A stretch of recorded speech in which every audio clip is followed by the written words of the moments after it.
Hello everyone and welcome back to DCM, Doritos, Connections, and Mountain Dew, your favorite local video game talk show. I am your host, Howard Miller. I'm your co-host, David Scrivani. And I'm Dr. J. And let's start off with our first segment. Hey!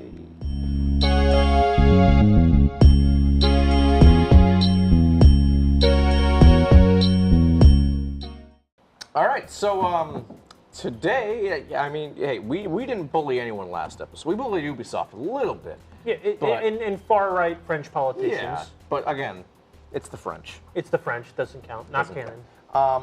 But this time, we're going all in on bullying. And who are we bullying, you might ask? Multi-million-dollar company Sony is who we're bullying. Again. Because, yeah, again.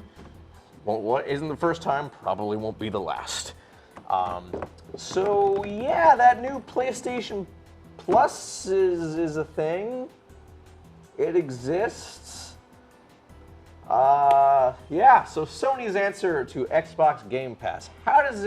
Is it good? How does it compare to Game Pass? Is the selection any good? No, not really. Service updated in June. I got it. I made sure to kind of grind a little bit. I don't know what the stack's the word I'm looking for. I mean, it's a stack a year or two by buying PS Now previously. So yeah, came out in June. I barely touched it. In fact, I only touched it briefly, not on my PlayStation, but at a friend's house.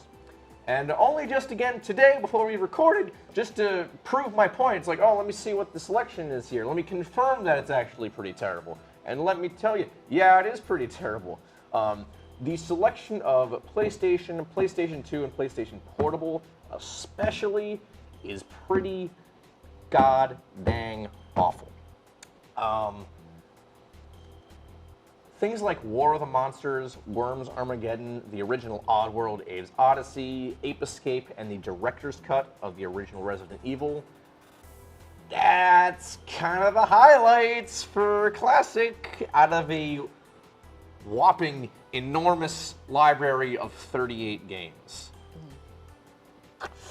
So yeah, the PS3 selection is actually surprisingly solid, mostly because all those games are already available on PlayStation now, so nothing's really changed there, unfortunately. Also, you still gotta stream them. You can't download them. Oh, okay, so hold on. For context, because I don't know if we talked about it on the show, Sony, apparently when making the PlayStation 3, they got hit in the head with a hammer one too many times and encrypted the PlayStation 3 so hard that they actually don't know how to emulate their own games off the PS3. So what they do, what they did for PlayStation Now, is they have a room full of like PlayStation 3s that are on. I think they've updated it since then, but this is the original PS Now. And essentially, what PS Now used to do before it got amalgamated into PS Plus is it would log you on to one of those PS3s and it would play the game from there.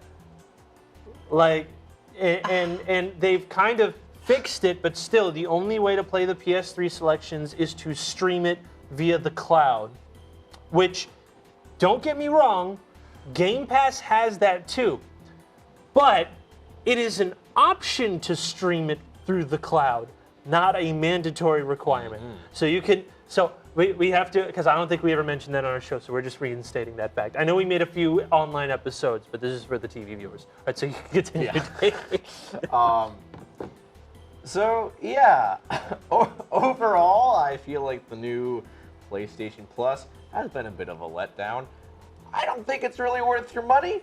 Again, I spent the money, have not touched it at all. I don't know what Game Pass was like when it first launched, but so far, I don't think Sony's doing much to win people over. Okay. So when Game Pass first came out, it was a little rough.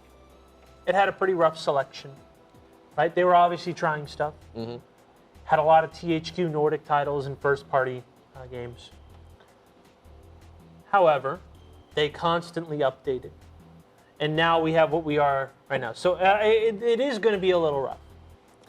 However, from what Digital Foundry put out on their video, half the PS1 games run a little clunky. Ooh. Yes, I don't know if you know this, but they did videos on both the PAL version and the NTSC version. And at first, at launch, you were actually region locked to play those two different versions until they, I think, fixed it recently. But yeah, so because most of the time, I think the rule is the PAL versions are usually inferior when it comes to emulation, but the PAL versions are superior if you have like a PlayStation. I think that's the rule of thumb. Don't quote me on that. But like, it's obvious that the frame rate was messed up on the PAL versions, like all PAL versions, the frame rate just goes bonkers and is inconsistent.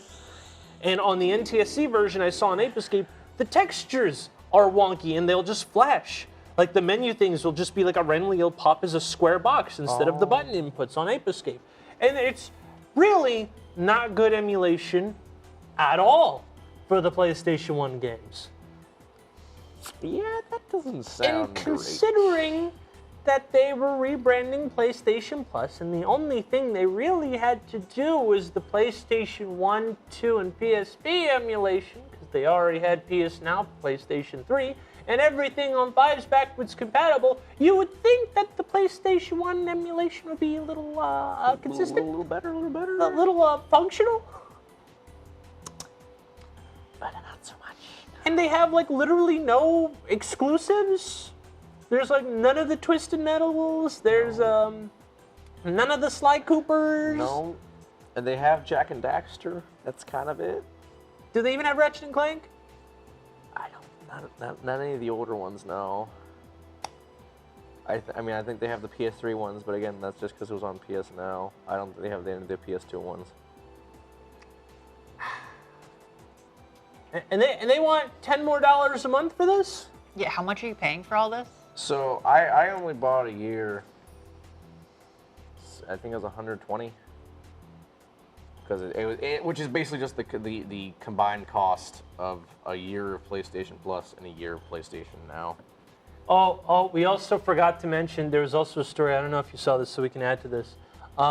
So the second tier of PlayStation Now, because there's 3 tiers for this, to make it extra confusing. The second tier gives you access to the PS4 games, I think. PS4 and 5, I want to say. Okay, and 5, and it gives you access to demos. And they promise like every week there's going to be a demo. Issue.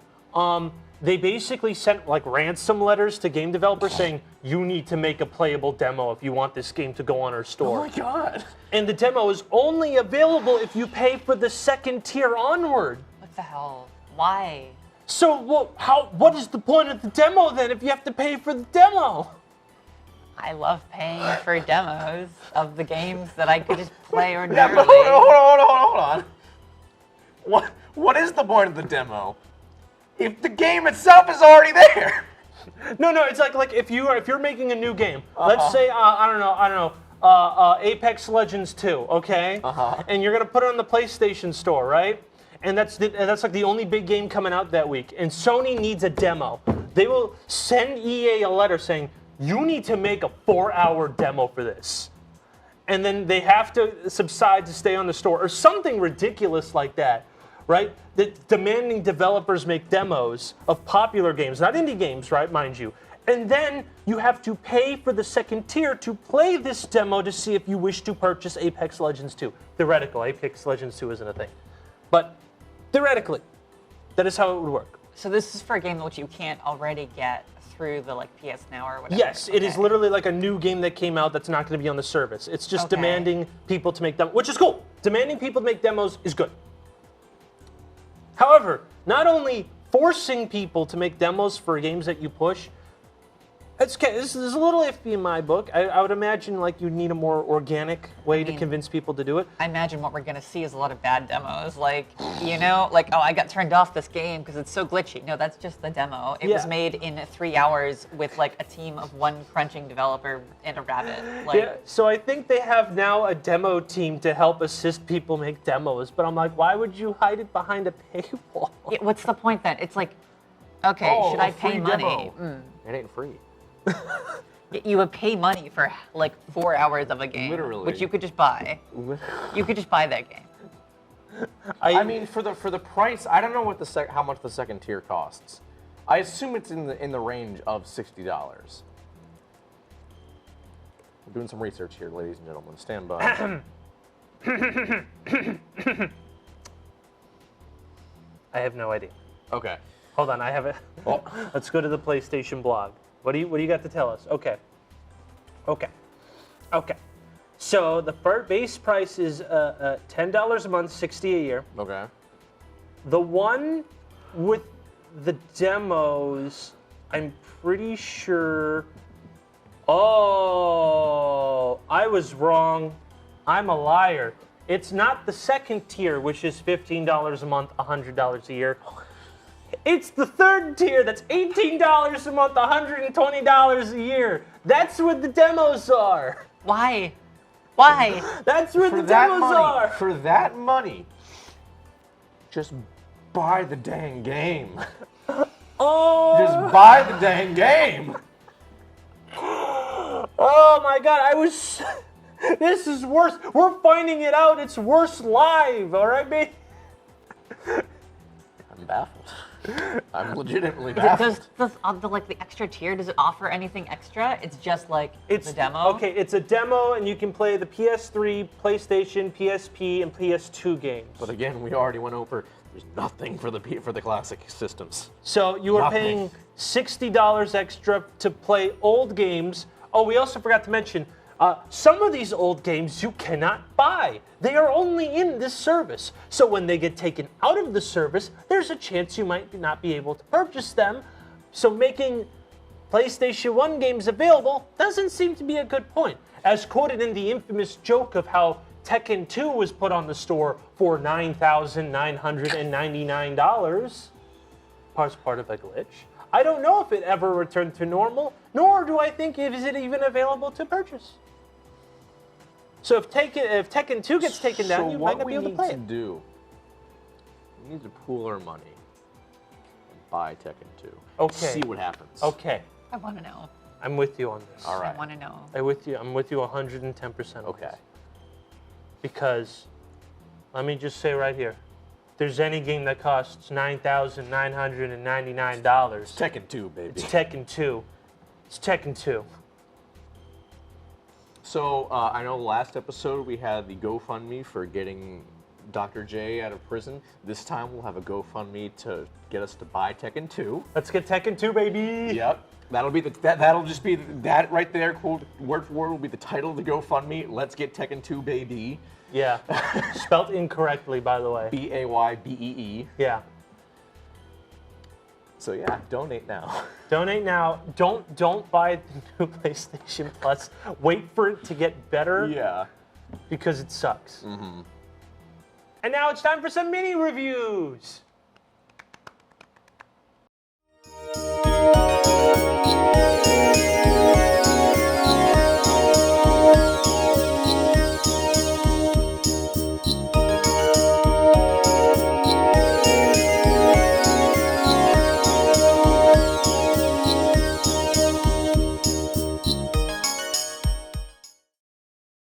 So if you want, okay, so this is a little, so this has a little introduction. This is a thing, like a historical thing. If you want to ever see one of the most popular game companies and wondered, man, these guys are so successful, they must be making like classics all the time. That was not the story for Capcom in the 360 PS3 area, because they made some terrible mistakes, almost went to bankruptcy, and made some of the weirdest games people don't remember. You know, because everyone remembers Remember Me, right? What? Exactly. But however, that's not what we're talking about. We're talking about Asura's Wrath today. Released in, I'm pretty sure, 2012. It was developed by CyberConnect 2. They make the Naruto Shippuden Ninja Storm games. And that's all they do, basically. They just make the Naruto Shippuden games. Actually, they did the Demon Slayer game, the new one. They make arena fighters. But Asura's Wrath isn't an arena fighter. It is a shoot-'em-up, quick-time, event-driven, beat-'em-up anime that is about a culture of demigods fighting off the evil of the world called the Goma. all right? And they keep fighting them for thousands and thousands of years, and it's not working. So they betray Asura because they knew Asura wasn't going to vibe with it, to basically try to find the most unethical way to completely eradicate the evil from Earth, right? So all the deities get together and they kill Asura. But I don't know if you know the meme, man literally too angry to die. This is where the meme originated because Asura is the demigod of wrath. He gets so angry, he does not die. He wakes up to find himself in limbo 10,000 years later. Someone goes, how are you still alive? You're supposed to go to like the great beyond. And Asura's like, no, I'm angry. And he just comes back to life. So now we're going to say, and he finds Earth's in shambles. Everyone's now a dumb cultist because the demigods are harvesting them for this spirit power called mantra. It's confusing, but don't pay attention because the whole appeal is how absolutely insane. The first boss of Asura's Wrath, you fight a guy called Wizen. He's one of the demigods. He's the demigod of violence. All he can do is grow bigger. So you have a fight with him. That's a beat 'em up, and then it's a quick time transition, and then you do a shoot 'em up with him, like like an actual shmup, right? And then he grows bigger than the planet itself. And he laughs at you, and he squishes you with his finger. So you mash the Y button, and Asura gains 4 more arms, and literally punches his finger multiple times so hard that the man who is larger than Earth crumbles. Spoiler alert for the rest of the game. This game is absolutely insane, and I love it. I love it to death. The final fight is the core of the Earth itself with your ninja brother-in-law, okay? This game is wacky. It is insane. It is just essentially an anime to the point where if you start a level, they're called episodes. It says, last time on Asura's Wrath. And then it gives you like an over-dramatic recap of the episode. And then there's even an intermission in which you can pause in the middle of the level, to go to the bathroom or something. And then at the end, if you don't click go to the next level, it'll be next time on Asura's Wrath. Can Asura actually beat his mentor, who has a sword that can grow infinitely and cuts the moon in half, and then pierces Asura all the way down to the Earth's crust, making Asura essentially a meteor. All right. It is literally an anime. So that's great and all, and you end with destroying all the evil on Earth. But the reason I bring this up is because all the DLC was finally on sale. Now I'm just going to quickly go over the first 2. So the first 2 are actual in-between episodes to give context when context wasn't needed, because the plot's really confusing. And they're actually like anime drawn chapters that you just do quick time events for. Right? No biggie. The second 2 are called Lost episodes, where Asura fights Ryu and Akuma from Street Fighter. And it actually turns into a Street Fighter 4 match, and it plays exactly the same. And it'll be like Asura versus Ryu, and then they fight like regularly, like it's like an actual fighting game match. And then you uppercut Ryu into the moon, and then you do like the regular Asura's Wrath gameplay. And then the same thing with Akuma. But the actual thing is, at the time, I guess they didn't have time to finish the game, so the actual ending of the game was DLC. I didn't know this. Okay. Yeah. So I never actually played the real ending. So I didn't know this because it was actually insane. So the ending of the game, because the plot hole that was never addressed is how does Asura just get his wrath? Because it's implied that Asura's getting angry for a specific reason, but Asura's, a big, dumb, angry man. He doesn't explain anything, right? He's man too angry to die. So once they kill all the evil at Earth, the god of everything, Chakra, comes down, because it's inspired by Buddhist mythology, comes down and says, good job, Asura. This was all a test. Now, I was doing this also so I could have a worthy successor to be the next Chakra. Come on, Asura, let's go. We have many more universes and planets to rule. And Asura goes, this is a game to you? Trillions of people suffer in order for you to find your next thing? Asura doesn't like people who control other people's lives. That's why he gets mad. So he kills God himself. He gets so angry.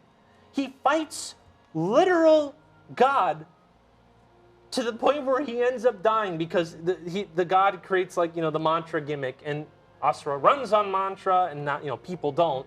So he knows full well if I'm going to murder him, I'm going to die. So the whole DLC campaign is him trying to find a way to kill God. This game is insane. I love it, and the only way you can play it is, I think, on PC and Xbox 360 backwards compatible. But it is a gem. It is nuts. I can't describe everything. Like, this is just like a serving size. This is a sampler to the iceberg. This is nutty. Okay, I'm gonna give this game an 8 out of 10. I'm lowered it down a point because they cut the ending out and made it DLC, which is cringe. But go check it out. It's nuts. Now for a slightly less lengthy review, and also one of a game that is literally a polar opposite of whatever I just heard about over there. I've been playing Later Alligator. This point-and-click adventure from developer Pillow Fight in conjunction with Small Boo Animation has been on my radar for years, but without a PC or Nintendo Switch to play it on, I never had the opportunity to check it out. Fortunately, that has since changed, and it was the first thing I picked up at the Steam Summer Sale, and boy, was it worth it. Later Alligator has your unnamed character hired by Pat, a timid alligator living in, level with me here, living in Alligator, New York City, and believes his family, who has ties to the mob, is going to murder him at the end of the night for squealing on something. He doesn't know what. That's up for the player character to find out.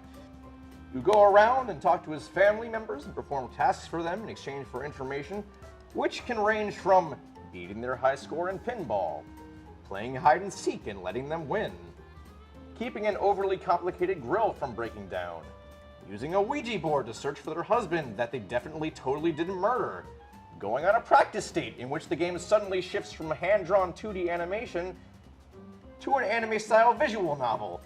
I could go on and on. Really, I could. There's a lot to go for there. But can you kill God?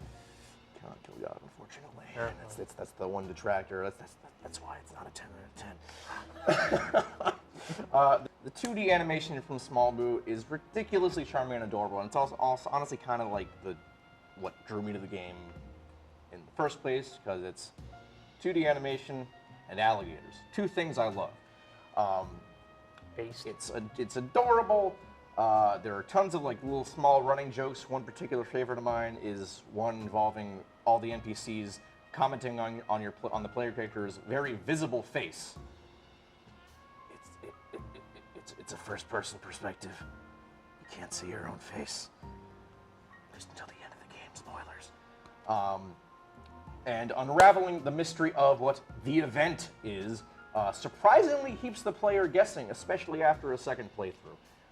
I'm gonna give it an 8 out of 10 because during that third playthrough, it does get a little repetitive because you kind of start to lose track of what you haven't done yet, and then you kind of spend a lot of time doing things you have already done in order just to wind down the clock to get to the end game where you do finally get the true ending of Later Alligator. But yeah, it's pretty solid, and I highly recommend it. Like I said, 8 out of 10.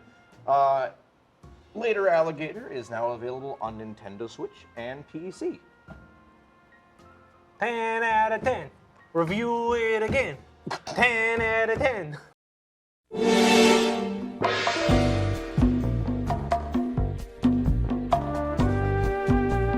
All right, now it's time for our last segment. Of course, we're bullying Sony still, but Suckerpunch has a. I think they were responding to something because there were rumors that they were working on an infamous reboot or a new Sly Cooper. And they made sure to come at us and tell us the most important news. That no, not only are they not happening, no one is working with any of those titles right now. You like Sly Cooper? Nope. No one's working on it. You like Infamous? You've been wanting an actual good Infamous game because it's been like a whole console generation since there was a good one? Ha ha. Loser. You're not getting it. They're not making. The only thing they're working on is Ghosts of Tsushima 2. That's it. Which, cool. They made a new IP, but the salt and rubbing into the wound of no one is working on anything Sly Cooper Infamous kind of hurts. Just a little. Just a little. I mean, I've never played Infamous. It's actually one of the reasons I wanted to get the new PlayStation Plus to begin with, so I could finally play Infamous. But again, I haven't because I haven't touched the service yet. But yeah, everyone likes Infamous. Has there been a bad Infamous game? Yeah, all of them after 2. That's only 2 of them. 2 and I thought people liked Second Son. it's meandering. Okay.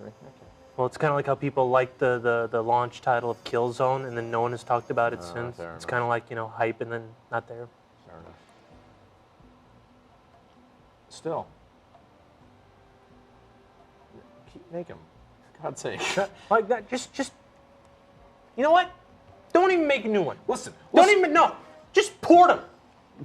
Just port them at this point. Like no one's working on anything. You mean to tell me that you can't just port the Sly Cooper trilogy, the port that already exists? You can't just do it again? Because if you're not going to make it backwards compatible, I mean, Here's my take on the situation. People love, and I mean love, nostalgia. It's like a drug to some people.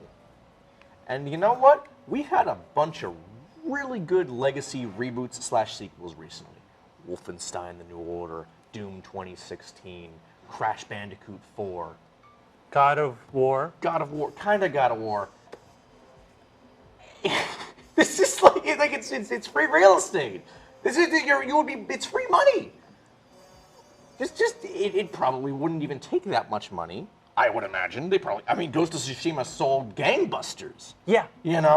They have plenty of money to make a new Sly Cooper or Infamous. Infamous. Thank you. You're welcome. Or a new Infamous.